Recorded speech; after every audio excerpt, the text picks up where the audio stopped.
শিশুদেরকে পোলিও টিকার নামে যেটা দেওয়া হয় তার মূল কাজ বংশবৃদ্ধিকে দুর্বল করা, আর মেয়েদের 15 বছর থেকে যে টিকাগুলো দেওয়া হয় সেগুলো জরায়ুর ভেতরকে ছোট ও বেশি সন্তান প্রসবকে দুর্বল করার জন্য।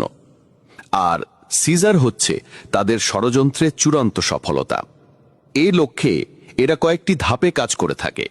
1, ছোটবেলায় পোলিও টিকা।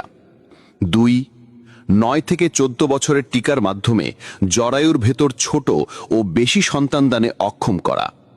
3, সরকারি ক্লিনিকগুলো থেকে আয়রন ট্যাবলেট থেকে শুরু বিশেষ কিছু ভিটামিন দেওয়া, যেগুলো মূলত পেটের ভিতরের বাচ্চাকে অস্বাভাবিক মোটাতাজা করে, ফলে বাধ্যতামূলক সিজার করতে হয়। আর সিজারের মাধ্যমে বেশি সন্তানের জন্মদান অসম্ভব। ব্যাস, মিশন সাকসেস।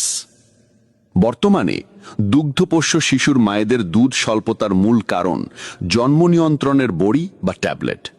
মহিলাদের দুধের সম্পর্ক প্রেগনেন্ট হওয়ার সঙ্গে, এটা আরেকটার সাথে অঙ্গাঙ্গিভাবে।